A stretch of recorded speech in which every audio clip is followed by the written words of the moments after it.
In this discussion, we're going to get into the significance of finding effective therapeutic modalities and approaches to aid in this healing process, specifically regarding the troubled teen industry. We're going to explore the profound impact of trauma on mental health and the myriad challenges survivors may encounter along their path to healing. So join us as we unravel the importance of compassionate care and professional guidance in reclaiming one's well-being after experiencing trauma. And today's guest is Alia Michelle. Welcome to another episode of the Hot Car Podcast. Welcome. Well, it's happened again. This happened on Tuesday, and we know it was really hot that day. Hot car. Joining us live in the Alert Center. How long did you last in a hot car? Facts that the heat index that day was 105 degrees. Hot car. We don't yet know about a potential third suspect who was seen speeding away from federal agents at the scene. The whole thing had been a mystery to neighbors. Hot car. This is not an accident. This is pure negligence. Thank you, Marcus. I appreciate you. I appreciate you too. And this is some like kind of heavy stuff, but I think it's important to, really get into what happens after the fact. If you're taken away or shipped away or gooned away to some troubled teen boarding school or wilderness camp or conversion therapy or whatever the case is, you're going to inevitably suffer trauma. And that isn't even taking into account some of the emotional, physical abuses that occur. Just the fact that you're being forcibly removed from your life, that in itself is going to pose some problems for when you get out. So that's kind of what I want to talk about today. And if I can find, so we, because it's a kind of extensive subject, I wanted to create some notes and some talking points so that we can kind of keep on track. And firstly, I want to introduce the topic of trauma recovery and the importance of finding effective therapy. What can you say about that in general? Well, I think that in general, sadly, I'd like to start with like a kind of a general criticism of the mental health profession. One of the things that I find tragically is that one of the reasons that so many survivors don't seek help is A, they're not believed by therapists. Therapists sometimes will tell people who have survived things like this, that things like this don't happen. No one would do that. It's sort of like the way that people in America are often treated when they experience racism, and they tell people and people say, no, you're just imagining things. Right. It's the assumption of this professional code of ethics that would never be violated. It's a reinforcement Right. of the injustice, and it's a complicity. And so I want to challenge the mental health profession to stop being complicit with these abuses. I think that's a really important start. And then also that there are a lot of therapists out there who believe victims and also decline clients because they're outside their purview of care. So like Right. some therapists will tell you, I don't believe that happened to you. Other therapists will tell you, I believe that happened to you, but I don't have anything to treat you. Like it's too much for me. I can't help you. Right. And the fact that that this profession still has elements in it that seem to feel justified in those responses, I think is a hindrance. It's one of the biggest reasons why so many survivors continue to go without assistance and without help and just coping in private and in their own ways and without support. And it's just an extension of the injustice that was done to us. We didn't deserve to be abused, and we don't deserve to be denied care. Right. One of the important things to bring up regarding all of that is that the therapists have such a, I don't know, authoritative air, or often enough, they're the ones who are sending the kids there. Like, because it's recommended or enforced by, a court order of some kind that is directly, what's the word? Suggested or more strongly affirmed by the therapist that this is the place to go. And then on return, when survivors get out of these situations, the same thing occurs kind of in reverse, where you might be telling a layperson or another therapist that you're trying to receive help from that this happened to me, and whether they believe it or not, the fact that an original therapist was involved kind of negates some of the yes. You know what I'm saying? Like, some of the your testimony is discounted, is what I'm saying. Like, well, this person is a LMFT or a PhD or a psychotherapist or a psychologist, and they're not wrong. God forbid they have letters after their names. So I fully agree with you on that point. Now,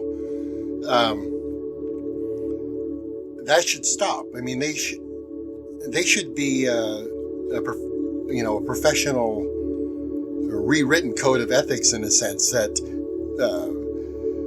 people should be prohibited from sending kids to faraway camps or whatnot, because it's really insidious if the therapist knows what's going on, and a tragedy if they don't. It's bad either way, because they can claim ignorance of what really happened there, or they're part of the program. Are you familiar with the history of the DSM? Like, vaguely. I know that things are removed and replaced and redefined. Homosexuality was how recent was that removed? Yeah, that's the prime example. Right. Homosexuality, interracial marriage, less than 100 years ago, were still listed as symptoms of mental illnesses, and the medical profession remained complicit in the cultural degradation and oppression that was occurring. And like, Western medicine has improved. I've found a lot of assistance in Western medicine, and I seem to be fairly lucky. That's what my issue is that my experience is in no way uniform. That most of the survivors that I talk to either still have not been able to find someone who can actually assist them, or have just recently finally found someone who can assist them, because the industry itself, just like you said, the industry backs up other industry members, and it's the same dynamic. This is why I'm so critical of capitalism, because in many ways it really is all just symptomatic of capitalism, Right. and the way that people make these kinds of decisions because their livelihoods depend on it. And when you make the therapist gets money, the program gets money, the program gets forced labor, and I just looked up the homosexuality. It was removed in 1974, but they reframed it to until 2013, and it was still there, but it was termed ego-dystonic sensual orientation. It was medicalized, and there are still doctors out there that could pathologize your identity and that could use their profession to justify their bigotry, and that's a real problem. Right. But I mean, I also think that I want to encourage people that that's not all doctors, but I also, I want our survivor community to be able to find assistance, and I don't want to tell our survivor community that it's safe out there to go just find assistance. Like, it's a struggle. It's a battle. You have to trust your own gut. If somebody doesn't believe you, if somebody doesn't seem like they're on your side, if somebody seems bigoted, you can't assume that they're not just because they're in that profession. Unfortunately, it is not safe enough to say that.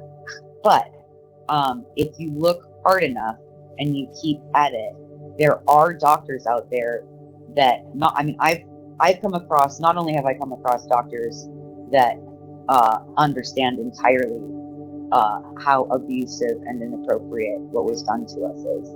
I've also come across doctors who have gone through the process of having been that therapist that recommend that person to go to one of these programs and find out that, and that's how they found out how harmful the programs were. Right. Or when these people came back and they saw, oh wow, that's what they did. Like, so there's a lack of due diligence, and there is a bias towards financial establishments, that if you're financially established, that somehow you must be being ethical, and those biases are harmful. They're causing harm. Right. An example of a survivor, and there are several. One name comes to mind: a survivor who became a therapist, the great and powerful Liz Ionelli. I don't even think I know who you're talking about, but okay. She recently wrote a book. She's I forget what her designation is. I think she's a marriage and family counselor, but she wrote a book about the Family Foundation, where approximately 50% of the participants committed suicide. Like, Fuck me. That's a high. Crazy numbers, and I want to look that up because she deserves a big shout out. Yeah, I'd like to know who that is. I think that a lot of people in the survivor community see me and they see the work that I've done for the movement and assume that, like, I am on the cutting edge and know what I'm talking about. And I'm like, well, yeah. Well, you know your own experience. That's Katie. You know. Yeah, that's Katie Mack. Katie Mack is the big brain of the of our community. I am not a diligent researcher. I am a doggedly determined artist. Right. So I am determined to speak. That I often err on the side of not doing due diligence, not knowing what the other person is up to. I'm too caught up in what I'm doing, and I don't say that to say that other people should be like that. I say that so that people can notice that I have limitations too. I'm just an artist out here trying to do stuff, and there's nothing that makes me happier than finding out about another person in the movement that's making progress and having momentum that I didn't know about. That's the best surprise of my day. Right, and the topic is Liz Ionelli. She's a psychologist, and the book is titled "I See You, Survivor: Life Inside and Outside the Totally Fucked Up Troubled Teen Industry." And she got a co-writer and got a write-up in the 30 must-read books of the New York Times, and she's not wealthy and incredible, like just a force of nature. She discovered recently a news item was the arrest of a former teacher, a quote-unquote teacher from the Family Foundation School. So she's I am a loss for words describing her, but back to... She's doing it. She's on the front line. Yeah, she's a warrior. Incredible. So we talked about finding the right therapist or someone who at least believes you. Correct modality. Well, I can share the things that have been the most effective for me on my journey, because I've gone around and checked out a lot of modalities. Right. I think there was 4 kind of in general: CBT, Yeah. DBT, ART.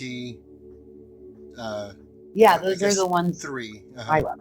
So maybe. I mean, I'd love to give you just a little rundown of what those things mean to me in my mind. Right. There's going to be a lot of editing for this awkward pause, but that's fine. Yeah, that's totally fine. I'm working on not much sleep. I'm usually much sharper than this. You're doing great. So I want to define some of, like, maybe first CBT, cognitive behavioral therapy. What is it? Cognitive behavioral therapy is mostly centered around identifying cognitive distortions. Cognitive distortions are present in all humans. All human animals experience cognitive distortion on varying levels. The programs that we were subjected to often absolutely reinforced and in some ways created additional cognitive distortions. So the process of CBT is really a process of metacognition and thinking about the things you're thinking and noticing the things that you're thinking and thinking about which ones of these thoughts do I think when I'm not in the moment of thinking them. When I look back at these thoughts, are these thoughts reasonable, or are these thoughts a function of a cognitive distortion? And that can be a difficult process. And I think what a lot of people come up against in CBT is that that's the end of the process for CBT. CBT will teach you how to notice your cognitive distortions, and end of story. DBT, dialectical behavioral therapy, which I see as the next logical step in CBT. So hold on before you go into that. I want to offer an example, like of the cognitive dissonance. Like I was thinking of the process of leveling up, where in like participants, kidnap victims,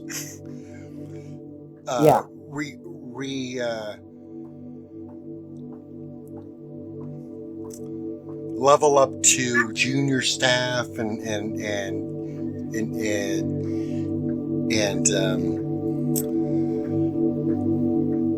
take responsibility for some of the enforcement of the rules, and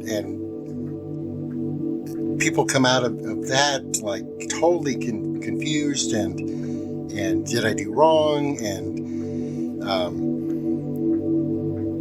I don't know like where that's going, but like I just want to offer like every allowance to people who had to go through that they were coerced and they were forced, and I just heard a lot of recent things about people suffering with that kind of guilt and making heroes out of people who didn't comply, and that's a tricky thing to navigate. So what would you're not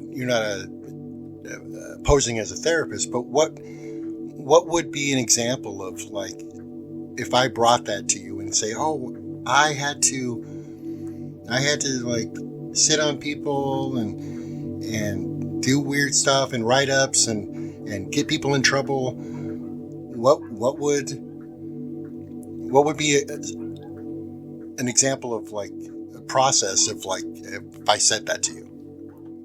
Well, I mean, that's a very healthy statement, a very healthy response when someone's to the stage where they can say, I feel guilty because I did these things, and these things aren't in alignment with my values, and I look back at them and I realize that I've done harm, and that's not what I was trying to do, and want to make it right. That's a healthy response. Right, and that's the end of the process, basically. Like saying, like talk therapy, just saying like getting it out and putting it on the table and discussing, like the ideas and the thoughts and feelings that you would encounter being put into a position like that. Yeah, and Okay. the cognitive distortions that are usually going to accompany a thing like that is that a lot of us really are afraid to engage in relationships because we are afraid that we will hurt someone the way that we were forced to hurt someone, to hurt people in program, Right. because we were trained to harm people. The cognitive distortion becomes, I'm incapable of relationship, I'm a hurtful person, I'm a bad person, and those are cognitive distortions that were reinforced by the abuse. Right. So the dialectical behavior therapy is more of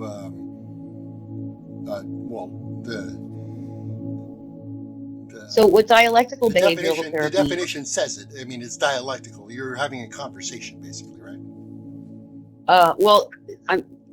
Dialectical behavior behavioral therapy Mm-hmm. is there's two aspects of it that I think are really relevant. One of them is, yes, the dialectical nature of it, the base assumption that there's always at least two right answers. Okay. And that takes a lot of the burden off of trying to find the right answer. It creates it creates a more flexible environment internally, psychologically, so that like Right. someone Less black can, and white. Right. yeah, so that someone can, for example, look at some of the positive things that they may have learned in program and not make that the only thing that they're able to see. Like, I learned something good, therefore the program was good. Dialectical therapy would encourage someone to be able to hold both those things, or alternatively, I was abused and therefore I learned nothing. Right. Like that, both of those are kind of cognitive distortions, and that the dialectical approach will be more like, it was abusive and caused harm, and there were good things that I learned. So that both of these things can be true. Right. That's really what the dialectical is referring to in dialectical behavioral therapy. Sure, that is makes sense. Mm-hmm. The idea of not trying to pare things down to one right answer, but embracing that there are always two or more right answers, and that our ability to hold conflicting ideas in our minds simultaneously is actually a sign of mental health and growth. Whereas historically, there's been a cultural cognitive distortion that has this idea that there's a right answer, and if you don't find the right answer, you're wrong.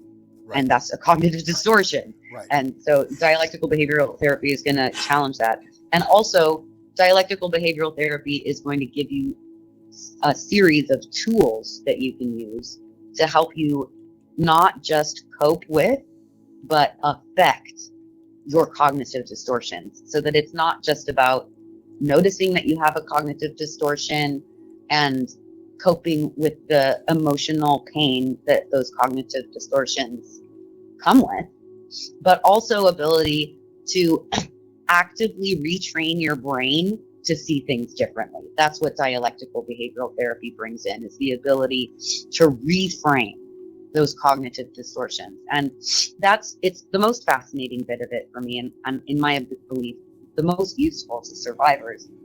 No, I agree. So Like, I was. is it okay if I just can I tell people how the reframe works, just so that they can have that in their toolbox?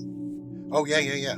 I just had like epiphany, but like, go on, and I can talk about that after the fact, because it really applies. But go ahead.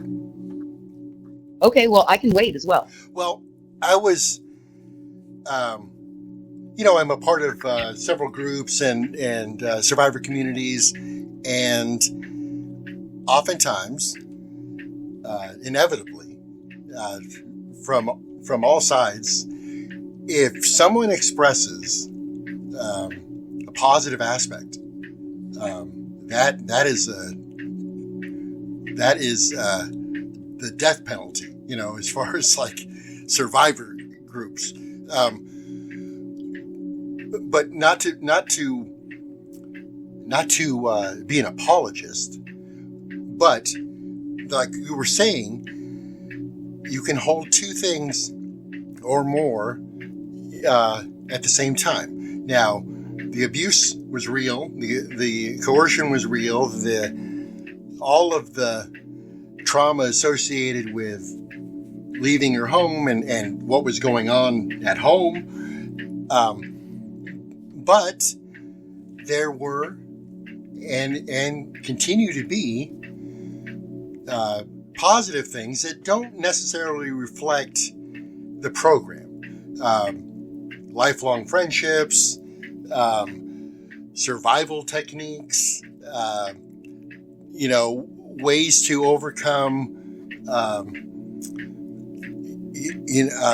direct threats, these kinds of things that were, learned, and nowhere else would that be learned aside from the program. Well, I mean, it's like it's perfectly valid and reasonable for people to be in a place of to have a boundary. I don't want to hear anything positive about the program. Absolutely. That's a reasonable boundary. Yeah. I don't want to hear anything. Right. If you have positive things to say about the program, you can keep those things to yourself. That's a reasonable boundary. I agree. But not much is ever spoken about what people learned. Not necessarily positive or negative, but what was the outcome as far as emotional growth and learning things about the way of the world. Well, I mean, unfortunately, I think that what we all learned viscerally, whether we learned it consciously or not, right. We all learned that we live in a system that will violently enforce compliance. Right. So what? We can't really get into the outcomes of that scenario, but it's real and it has an effect, and especially concerning the therapist that doesn't believe you, or the friends that don't believe you, or the persons in your life that are skeptical. That is really interesting. And not in a necessarily good way, but it's real, and ways to overcome that sound like or to mitigate the harm that was caused, and to celebrate the bonds that were created. It sounds like an aspect of dialectical behavior therapy, because you can look at things from all different perspectives and find positive and negative things about all aspects. Yes, psychological flexibility enables things like that, and psychological rigidity, which is what was really enforced in all of these programs, whether they had different points of particularity about what they were being rigid about, but they were all enforcing highly rigid psychological structures on all of us. Right. Let's get to they that. They were leaving example. no room for flexibility, and so it makes sense that we as a survivor community struggle with psychological flexibility. That's the one thing that we can all predict about each other, is that we've all been traumatized and betrayed, and we've all been trained in rigid thinking. And finding that place of psychological flexibility can take a lot of internal commitment, and I do believe it's worth the trouble, because I do believe that it is that flexibility that yields my ability to experience joy. However, it's a very personal point of work. It is really, really inappropriate for me to look at someone else and say, you're being too rigid. You need to be more flexible. Right.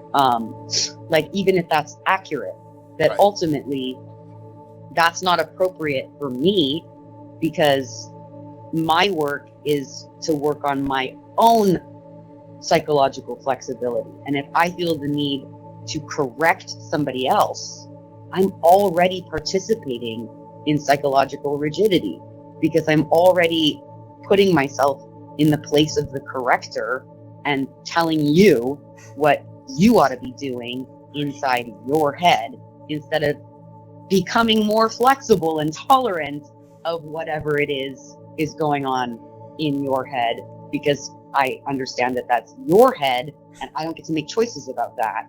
I only get to make choices about my head. That reminds me of a meme. The stick figure is pointing to another stick figure and saying, "Don't be a person that is defined by other people, because that's what you are." Yeah. Right. Have you seen Chappie? Did you see Chappie? No. Oh, well, it's about a robot that is like, it's about a human man that creates a robot that's conscious. It's and the conscious robot has an emotional arc and development, and at one point in the story is like throwing the villain human, the human that's been destructive. The robot is throwing this human around the room and like smashing him to pieces while saying, "No hitting, no violence." No. Maybe I have seen it. Is it an older movie? It is an older movie. Maybe. Yeah, that sounds familiar. Where, but it embodies that dialectic of right. that, like, you can be saying that you oppose the program while reinforcing the program, and right. that's not my job is not to go around policing other survivors or non-survivors around how well they're doing in that journey. My job is about watching myself and how am I doing? Am I being mindful enough? Am I going around telling people to be kind in a mean way? Right. I firmly believe that all survivors deserve some allowance because of what they've been through, and in various programs and in different types of programs. Again, going back to the ripping away of family bonds, whether good or bad.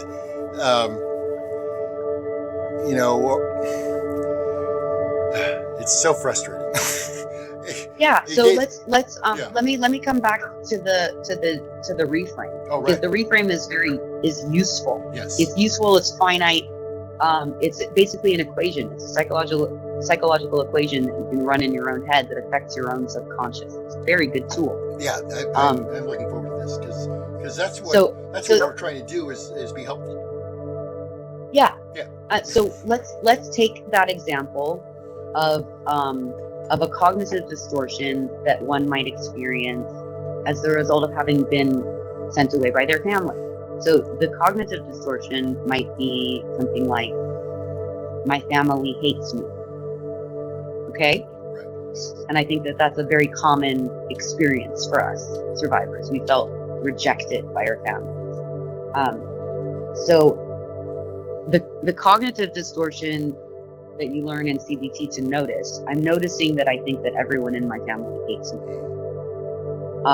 And then the dialectical reframe engages the Boolean operator and. So, and Sally sent me a card in 2016 and said that she really loves me and she's sorry for everything I've been through. So in your own experience, in your own mind, it's the ability to notice, I'm noticing that I'm thinking that everyone in my family hates me, and here are some points of evidence that that's not true. And so they're in conflict with each other, and the Boolean operator and works on the brain to juxtapose and connect those two opposing bits of data. It goes back into the subconscious, and when it comes back out of the subconscious, it's a little closer to where you put the and statement. And reframing is most effective when you have a buy-in. So if I'm trying to self-soothe with a reframe by saying to myself, I'm noticing that I think that everyone in my family hates me, and everyone in my family loves me and thinks I'm great. Like that might not actually make me feel any better, because I don't buy into that. I don't believe that at all, you know? And so building a reframe for yourself is a lot about checking the facts and paring down what is objective fact and what is perception, and building an argument on the other side of that, and for what you value, for what's in alignment with your values. So like I'm noticing that I feel so angry at my mom that I don't think that it's safe for my mom to be around my daughter, because what if she does the things to me, to my daughter, that she did to me? Right. And so that's like scary, and that's unsafe. And with psychological rigidity, the answer would be clear. My mother hurt me. I will not allow my mother access to my daughter, because my mother has demonstrated that she is harmful, and I will not give her access to my daughter. Right. Very cut and dry, very black and white. Right. Dialectical behavioral therapy will leave room and flexibility for people to change, and you give yourself opportunity to make new choices by engaging in the psychological flexibility, and you also create opportunity for other people to make different choices when you can engage in that kind of flexibility, because ultimately, even though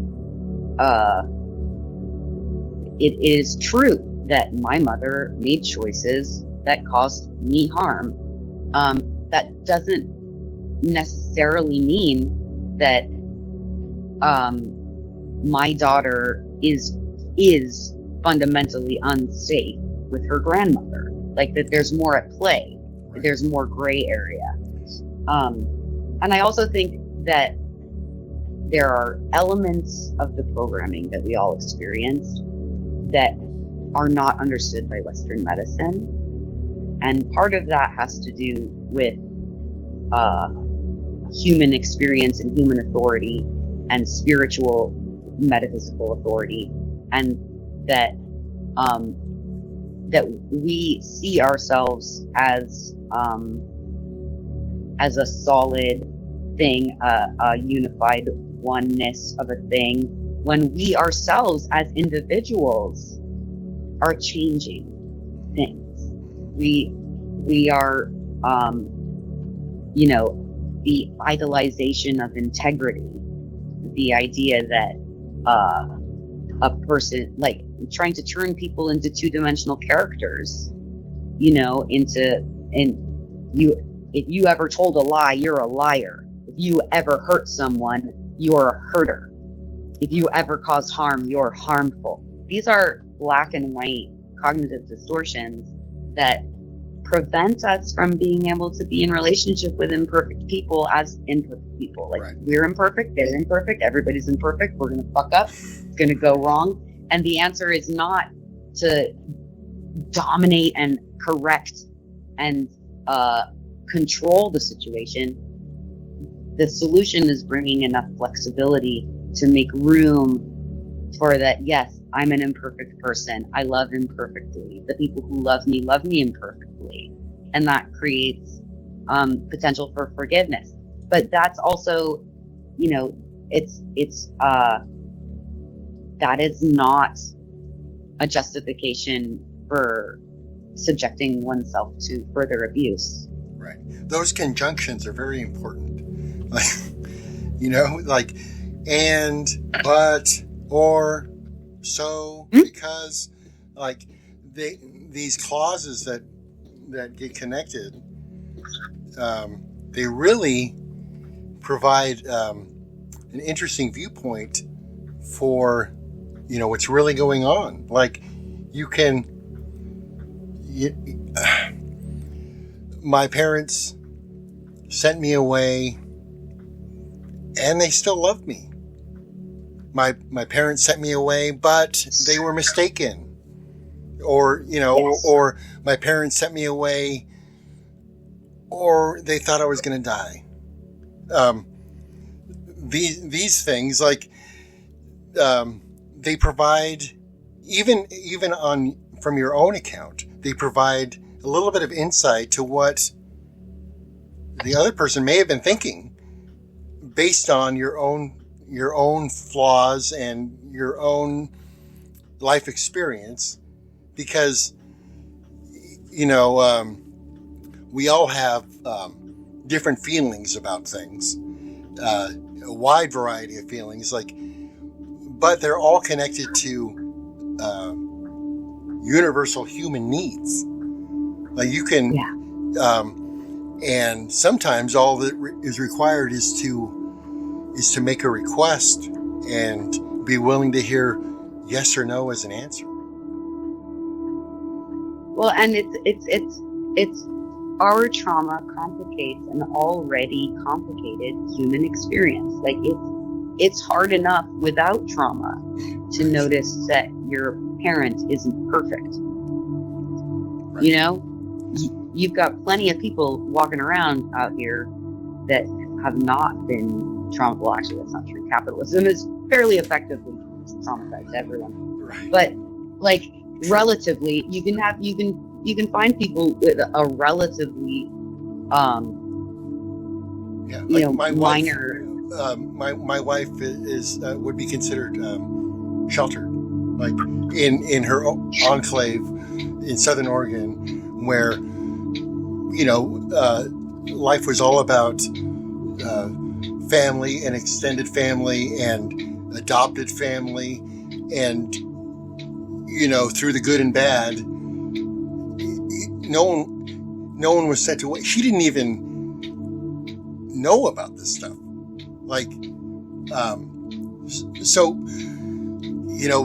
It's really interesting because everything is relative, but some people really do not have any clue about what institutionalization, whether it be a teen boarding school or prison or just in the grips of city capitalism, because they never really experienced that.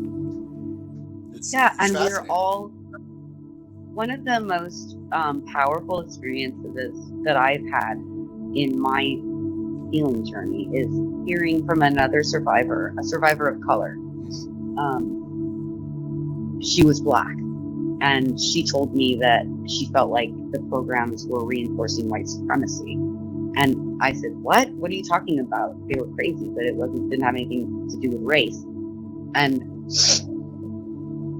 she said, well, you think that because of your privilege, because right. you have white privilege, Right. because your relative trauma is low.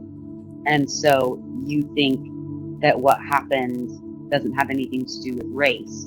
And you think that you had it as hard as me, but what you don't understand is that everything that happened both in program and outside of the program is more harmful because it reinforces the dominant structure of white supremacy. Right, and you don't have that experience as a male. Same thing. And it for me, it required that dialectical thinking for me to be able to understand, okay, I am both victimized by these sadists and also privileged to have doctors to help me get over it. To And be perceived as a victimizer.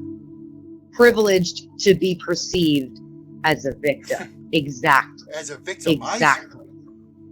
Like, but through, you know what I'm saying? Like, you just have to be white and female or male or whatever the other thing isn't, and you can be perceived as part of the problem, and that isn't necessarily too far away from the truth. I mean, yeah, exactly. in people's perceptions is what I'm saying. I'm not saying like accusing somebody of being a victimizer, but in the mind of someone who just sees that person across the room, they might be unnecessarily traumatized by just the fact of looking at someone.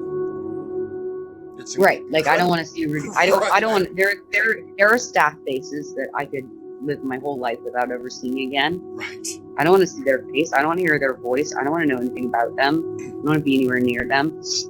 But that's like, tap Tupac, Right. I want you to eat, Right. just not at my table.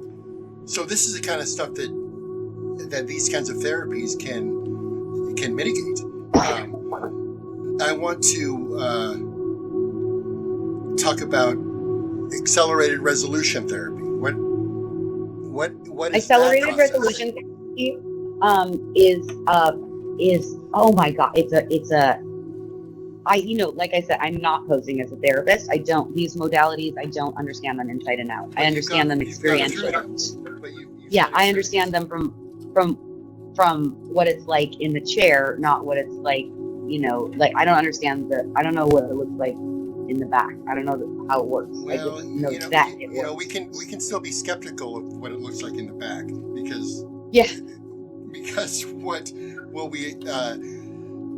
we initialized this conversation with was don't be too sure of someone necessarily with just because they have letters after their names, but Yeah, but especially with accelerated recovery therapy. okay, Do you know the word rapport? sure, So rapport is the most important with all of these modalities. For any survivors that might hear this, it's the most important thing. Trust your gut. If you don't like your therapist, get a new therapist, because it's like a marriage. It's a very intimate relationship. They are deep in your psyche. And if this is not someone who has values that you align with, then they're not going to be able to help you. And personally through my therapy experience, through CBT and DBT, I really conflicted with my therapists, all of them, because I didn't think they were doing it right. I just had so many questions about why do you think you know this stuff, like, and why, and getting lip service from some of these people. Were example, I was homeless for 3 years, and I was busking on Venice Beach and painting and living a pretty exceptional bohemian lifestyle, but there's a price to pay for that life, and horrible things happen. And I would go to a benefit mandated therapy because I was getting cash assistance, and that was one of the requirements for cash assistance because I wouldn't work. They would initially you have a meeting and they talk about where do you job training, and my response was I refuse to do anything that perform any duties where I would be bossed around, and I refuse to do anything where my duties would be to boss anybody around. So if you can find a job where none of those things apply, I'd be willing to do it. But I can't have any bosses, and I can't be bossing anybody around. So there was a deferment where I would have to go to therapy every 2 weeks, and I would explain life at the moment, what was going on, and inevitably it was like, oh, that's nice. Like totally dismissive. And I had to go. I had to go and chit chat and be friendly and for my $241. I just. Yeah, in my opinion, that this is the story that you just told is an example of capitalism weaponizing medicine. Right. Which is, I didn't see that at the time. I found it absurd, but I didn't, really get that connection, and that's impactful. Like, well, I hate to say it, but like truly, really good and truly, like the reason that I am a spiritual person and that I went into the church for a long time. I was in the church. I was a born again Christian for a very long time. And the reason I did that, and the reason I continue to go back to spiritual wisdoms, although I no longer credit any wisdom with white Jesus, white Jesus in that campaign. Sure. But yes, you need God, you need spirit, you need the metaphysical, you need to be able to walk by faith, not by sight. Because if you just go by the paperwork, and if you just go by the rules, and you don't look deeper, and you don't seek inside yourself deeper meaning, then yes, the system is being weaponized against everyone all the time.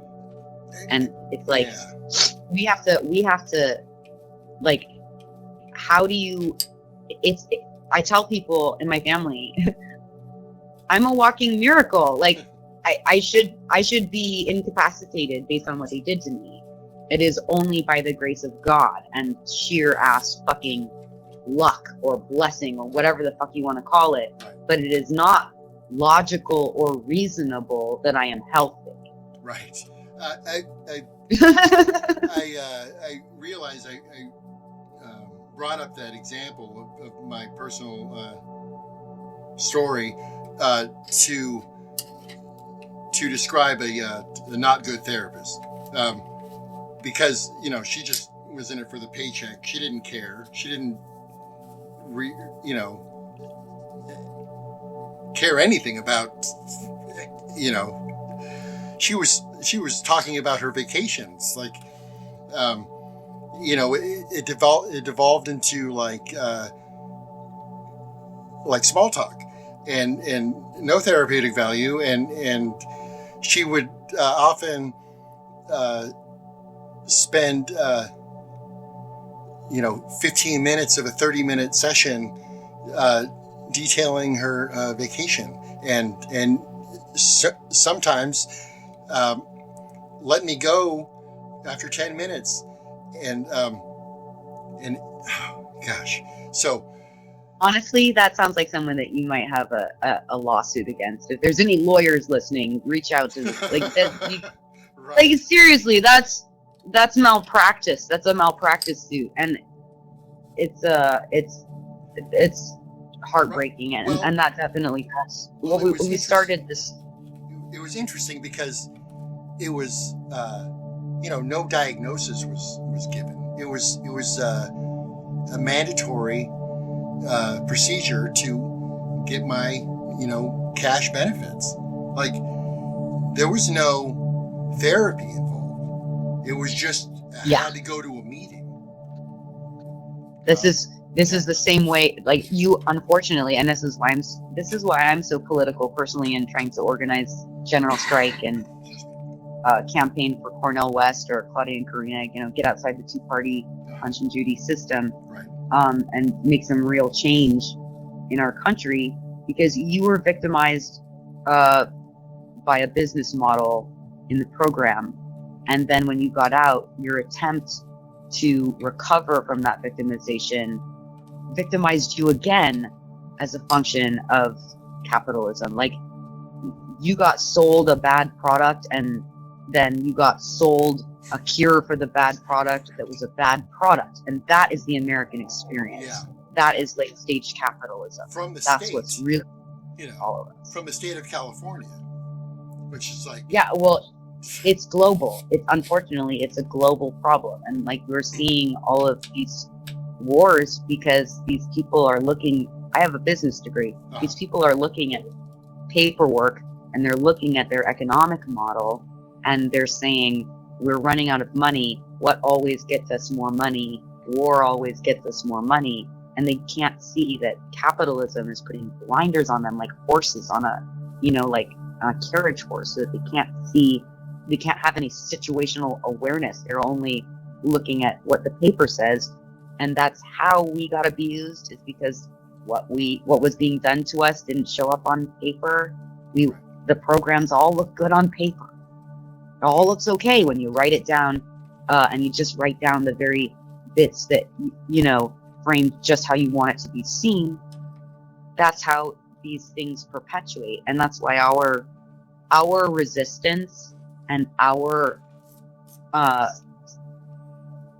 determination to speak and to expose, and all the work that all the myriad strategies that are at play in the survivor community, whether it's creating healing events for people to reclaim the things they thought were stolen from them, to actively going out and trying to be that better program, like trying to be the thing that these programs said they were, a place that can help you with your teenager that's struggling, because there are teenagers who struggle and they do need help because our system doesn't serve them. Sure. Yeah. Exactly. It all adds up. It all adds up to a momentum and a cultural shift and an awareness, and like, we do have the potential, and I do believe we are engaged in the process of building a better culture, a culture that values transparency, that values empathy, and that isn't about looking good on paper and getting away with abuse on the ground, but that's about providing real care on the ground globally. The most impactful thing about the program to me was the young lady who told her story about needing real help, right? She was addicted to heroin. She was running amok, committing crimes, and they sent her to CASA. And she was just asking for help, right? So I'm an advocate of, basically total abolition of the troubled teen industry, so to speak. And I'm still on the search for the good one. And there isn't, there can't be a good one, because for there to be a good one, to a good facility to help teach and school and therapize, there has to be consent. Always. There has to be consent. Like, how can you advocate no means no or yes means yes relating to sex or these kinds of things, medicine or identity or profession or ownership or anything, and not provide the same standard for teen programs? What? That's not right. That makes no sense. And I'm still on. And that's exactly what I mean by that. We live in a culture that will violently enforce compliance. Like, that was what we were all tacitly being taught. Right, and I want to give some measure of allowance to parents too, because they were conned as well. Yes. The fact that it's hard to, I mean, I wasn't in that situation. I wasn't sent away. I provided my own escape through trickery, and I was involved in Scientology as a teen, and I was still living at home, and I was totally 100% isolated from my friends and family. Like, it was different, but okay, so we were talking about the parents being given some measure of allowance, because if you thought that sending your kid away to anywhere was going to benefit them, because I don't imagine that these parents were trying to send their kid away to be harmed, right? I mean, who does that? But I think that the most common dynamic was neglect. Was that our parents didn't want to go to all the trouble it would take to tend to our mysterious and diverse needs. Right. Because we were all, like, so many of us, I mean, I can't say all because I don't know, Sure. but it seems like so many of us turned out to be the really most gifted and sensitive in our environments, like that we were sent away because it was too problematic. We kept wanting to tell the truth. We kept challenging people's denial systems. We kept insisting on our own identities. We kept questioning systems that were being violently enforced culturally all around. Right. You were, we were brought in, I mean, of course, we were brought into the world after the fact, into a world that our parents and grandparents and relatives created. So, yeah. So, who's to blame? Who's to blame? Okay, so ART, right. Accelerated recovery, accelerated. What is the R? Because I thought it was recovery, but you said it's not recovery. What's the term? Accelerated resolution therapy.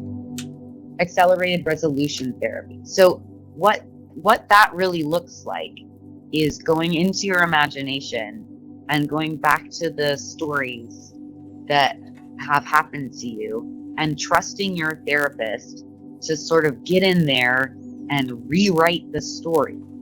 I was very resistant to it at first. I felt like kind of like reverse attack therapy. Yeah. Like, so you're like, it's going in and building happy ending. Right.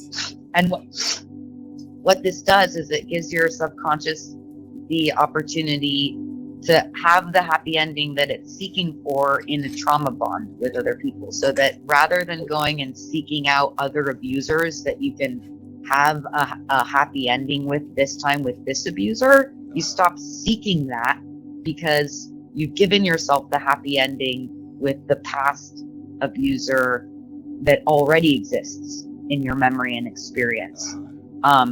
And it's very counterintuitive, and it's very, like, it doesn't feel very Western, like, and it's like, and it's one of the reasons why when we started, like, the first thing I said was sort of, please, if you're a healthcare professional, please, like, call to arms, because, like, the understanding of how these things work and how contradictory they are to the way that we're taught. Like, now that I've come through this healing journey and found these things that work for me and understand why they work for me, it's very clear to me that the way that we educate children, the way that we structure our corporate businesses, our corporate culture, our general social cultures are harmful. They're harmful. We're harming each other. We have a harmful culture, and we need to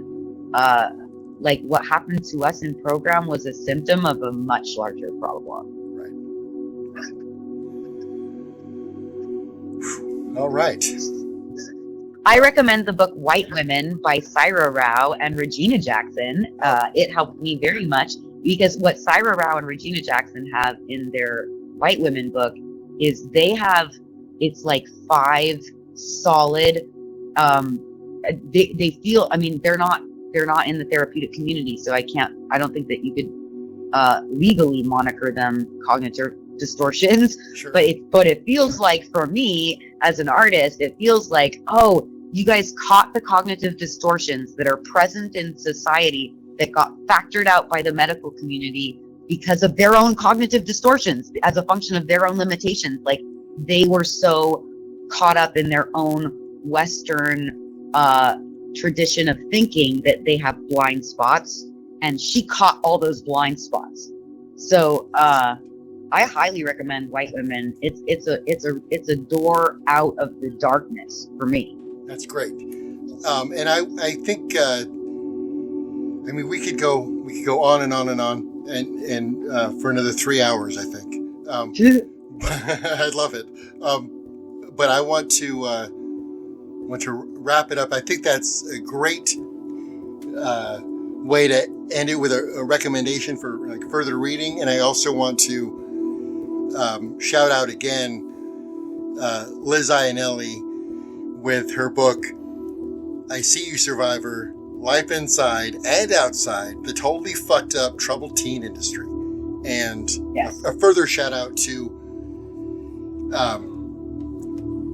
Hannah Kay for she is a solid gold star for me, I'll tell you. I want to give another shout out to Hannah Kay for the Survivor Prom, which was incredible in the capacity of bringing all of these diverse, talented, smart, empathetic, sensitive people together into the same room for the first time, or since 20 years or whatever the case is. An incredible effort, and I think it was really therapeutic because we need to get together. We need to organize and make documentaries and do podcasts and write books, because that's the only way that people are going to learn about these systems. And because we want to give them a future that they're not in pain. Right. Yeah. And because they'll deserve that. I've said it before, like I re-emphasize this. I think that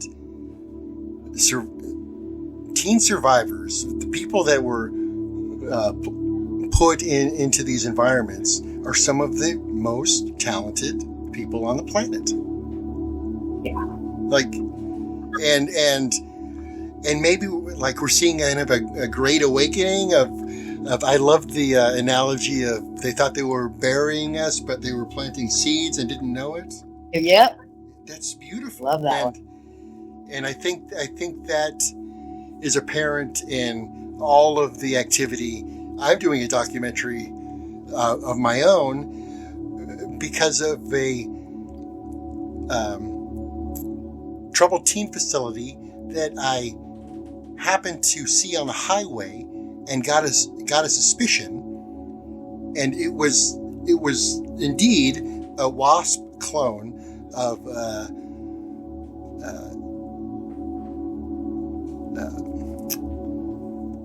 boarding school. Sorry. And there was this big building. It said the Academy up on top of it, and I looked it up, and it was indeed one of those places. And they had a sister school in Fiji, and they were shut down in 2009. But I'm going back. It's like 30 miles away from my house, and I'm going back with permission to do some filming, and I'm gathering attendees on Reddit and we're going to start doing testimonials and interviews for like sound bites and things of that nature. So we're Well, moving if I have we're moving and grooving. That's great. That's glorious. Well done. And if I have a word of warning, it's that I anticipate that the modality that we all experienced in the troubled teen industry is about to be applied in these cop cities. Oh, The yeah. cop cities are residential training facilities Right. for police officers to enforce capitalism, the same capitalism that made the argument that it was that it was okay to sell this product to our parents to destroy our relationships and our minds and our futures. So that's my big red flag. Is we all, as a survivor community, I feel like we might be the most powerful voice of opposition against the Cop City movement. And if we don't want to live in a fascist future, it's pretty important. We all know that no matter how bad our program was, the cops always brought us back to it. Right, because it's always important to remember that the police aren't there to protect you. They're there to protect the capital. They serve money. That's exactly. Right. They protect capital. They're not there to serve you. In fact, a cop is not obligated to help you. Nope. No. You can be having a knife fight on the street, and a cop is not obligated to intervene. Yes, I'm viscerally aware of the legal landscape regarding the police. So we should talk about so this much on a different episode, because we should do a whole episode just on the police and the TTI and Scientology. Like, we should do Scientology, police, trouble teeth. You know, the Venn diagram. We should do that on another. Oh yeah. We can do a visual representation. I like audio podcasting. Sometimes with slides. That's always interesting to put up a YouTube video with, like, video slides that doesn't necessarily synchronize with the topic at hand. Yeah. Thank you so much, Alia. Midnight Gospel style. Thank you, Marcus, for your diligent and continual work. Appreciate you. All right.